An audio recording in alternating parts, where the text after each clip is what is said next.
സ്ത്രീകൾക്കും കുട്ടികൾക്കുമെതിരായ അതിക്രമങ്ങൾ വർദ്ധിക്കുമ്പോൾ വ്യാജ പരാതികളും വർദ്ധിക്കുന്നതായാണ് സമീപകാല സംഭവങ്ങൾ വ്യക്തമാക്കുന്നത്.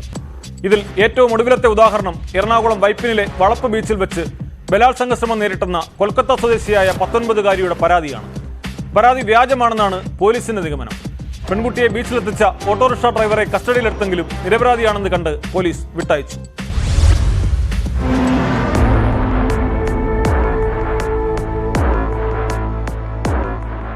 വൈപ്പിനിൽ കൊൽക്കത്തക്കാരിയായ 19-കാരിയെ വസ്ത്രങ്ങളെല്ലാം കീറിയ നിലയിൽ കണ്ടെത്തിയ സംഭവത്തിൽ പോലീസ് അന്വേഷണം ഊർജിതമാക്കി. പോലീസിന്റെ ഇപ്പോൾ എത്തിയിരിക്കുന്ന ഒരു പ്രാഥമികമായ നിഗമനം ഈ പരാതി വ്യാജമാണ് എന്ന നിഗമനത്തിലേക്ക് പോലീസ് എത്തുകയാണ്. കാരണം ഇത് സംബന്ധിച്ച കൂടുതൽ അന്വേഷണം നടത്തിയിരുന്നു. കഴിഞ്ഞ ദിവസം വ്യാഴാഴ്ചയാണെങ്കിൽ ഇങ്ങനെയൊരു സംഭവം വൈകുന്നേരം കഴുപ്പള്ളി ബീച്ചിൽ ഇത്തരമൊരു സംഭവം റിപ്പോർട്ട് ചെയ്യപ്പെടുന്നത്.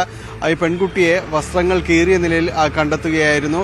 അവിടെ കൊണ്ടുചെന്നെത്തിച്ച ഓട്ടോറിക്ഷ ഡ്രൈവർ അവിടെ എത്തിച്ചതിന് ശേഷം അയാൾ മടങ്ങുകയായിരുന്നു. തുടർന്ന് താൻ ബീച്ചിൽ ഉപദ്രവിക്കപ്പെട്ടു എന്നാണ്, ആക്രമിക്കപ്പെട്ടു എന്ന രീതിയിലാണ് പോലീസിനോട് ഈ പെൺകുട്ടി പരാതി പറഞ്ഞിരുന്നത്.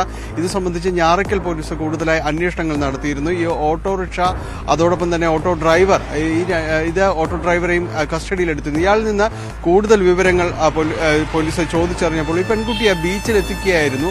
സന്ധ്യാസമയത്ത് അവിടെ എത്തിക്കുകയായിരുന്നു. മറ്റാരും തന്നെ കൂടെ ഉണ്ടായിരുന്നില്ല എന്നതടക്കമുള്ള വിവരങ്ങൾ പോലീസിന് ലഭിച്ചു. അതോടൊപ്പം തന്നെ ഈ പെൺകുട്ടിയുടെ കാമുകനെയും പോലീസ് കണ്ടെത്തിയിരുന്നു. പോലീസ് അയാളിൽ നിന്നടക്കം കൂടുതൽ വിശദാംശങ്ങൾ ശേഖരിക്കുകയും ചെയ്തു.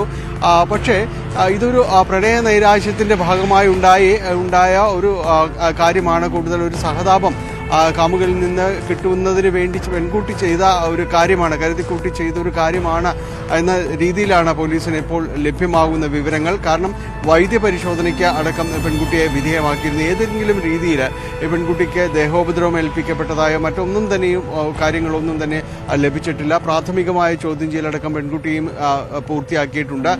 അതുകൊണ്ട് തന്നെയും ഇതൊരു ഡ്രാമ, അങ്ങനെ ഒരു ഡ്രാമ സൃഷ്ടിക്കുകയായിരുന്നു ഇവരുടെ ഒരു ഉദ്ദേശം എന്ന രീതിയിലേക്കാണ് പോലീസിന്റെ അന്വേഷണം നിലവിൽ എത്തിയിരിക്കുന്നത്. ഏതാണ്ട് പരാതി വ്യാജമെന്ന രീതിയിൽ തന്നെ അന്വേഷണം എത്തുന്ന ഒരവസ്ഥയാണ് നിലവിലുള്ളത്. ഈ സംഭവം അറിഞ്ഞപ്പോൾ തന്നെ പോലീസ് ഊർജിതമായ രീതിയിൽ തന്നെ അന്വേഷണം ആരംഭിച്ചിരുന്നു. കാരണം ഒരു ബീച്ചിൽ സന്ധ്യാസമയത്ത് ഒരു പെൺകുട്ടി ആക്രമിക്കപ്പെടുന്ന രീതിയിലേക്ക് ഒരു സംഭവമായിരുന്നു. വലിയ രീതിയിലൊരു ദൂരവ്യാപകമായ പ്രത്യാഘാതങ്ങൾ ഉണ്ടാക്കുന്ന ഒരു സംഭവം തന്നെയായിരുന്നു. അതുകൊണ്ട് തന്നെ വളരെ ഊർജിതമായി പോലീസ് അന്വേഷിച്ചിരുന്നു. രാത്രി തന്നെ ആലുവ SP അടക്കം, റൂറൽ SP അടക്കം ഈ സ്ഥലത്തെത്തുകയും മറ്റ് അന്വേഷണങ്ങൾ CCTV ദൃശ്യങ്ങളടക്കം ശേഖരിക്കാനുള്ള നിർദ്ദേശങ്ങളെല്ലാം തന്നെ നൽകിയിരുന്നു. ഇതിൻ്റെ എല്ലാം അടിസ്ഥാനത്തിലാണ് പോലീസ് ശേഖരിച്ച വിവരങ്ങളുടെയും വസ്തുതകളുടെയും എല്ലാം അടിസ്ഥാനത്തിലാണ് ഈ ചോദ്യം ചെയ്യലടക്കം പുരോഗമിച്ചത്.